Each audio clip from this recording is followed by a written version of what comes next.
First thing I did to teach myself how to play ukulele, I was a guitar player first, so I had a big head start there. But I've come over from the dark side to the light side, and first thing I do is just learn the names of the chords, or they're different. I went online, found some tablature, started playing some tablature, realized that there is a lot of jazz material out there tabbed for ukulele.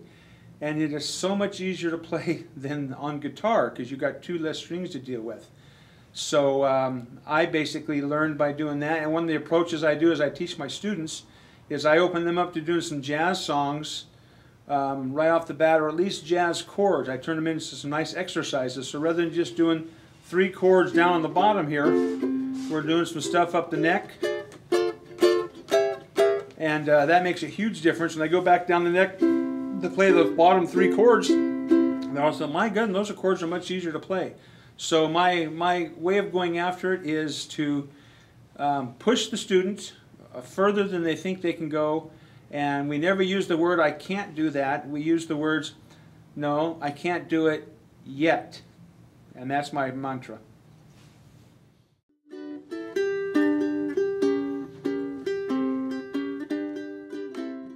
Two of them come to mind. One of them I start off with Ain't Misbehavin'.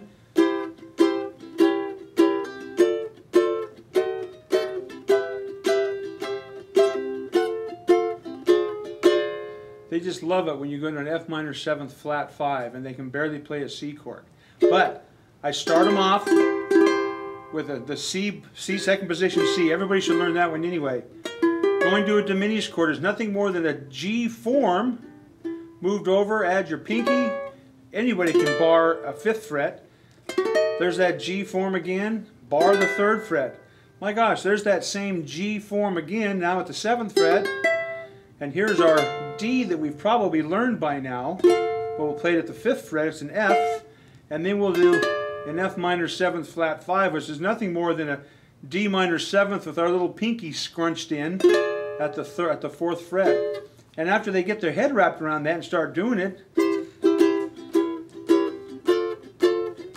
boy, their playing really takes off. Another one I do, I start them off with the song we started the tribute with, this Moon Glow. Surprisingly easy song to play for a beginner because the chords are very simple.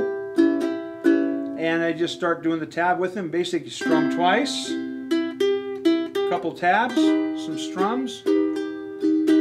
G, G, do, do, do, do. Finger picking if I can get them doing that. Do, do, do, do, do, do. This melody rides right on the top. You can't play this song without getting the melody correct. So that's 2 of the songs I use. Not ranked beginners. I'll teach them a few chords first, but that's the first thing I'm going after. And most of them are looking at me like, "Are you nuts?" And it's like, probably. But you'll hate me now. You'll thank me in about a month.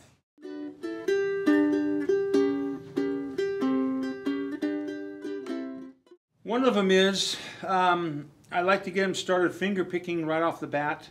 I like to get them doing plucking, arpeggios,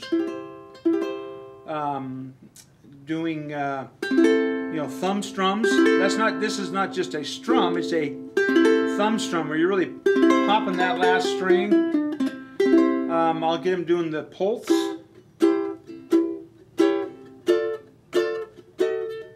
So my thing is, one of the things I do with Ain't Misbehavin' is after I get them learning these chords and they're playing them pretty well, now we work on this hand.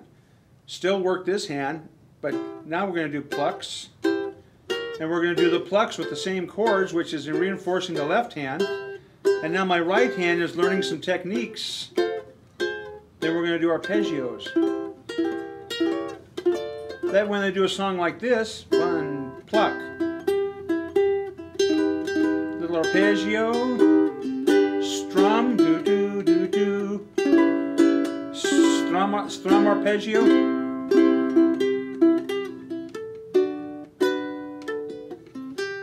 Dainty little things.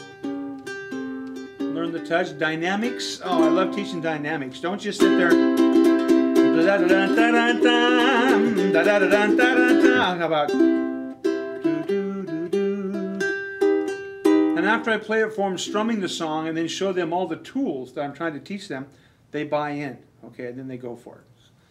So I think that's one thing that helps me out quite a bit. It's just dynamics, teaching different tool. I call it, let's put another tool in your toolbox. You may know, as an example, the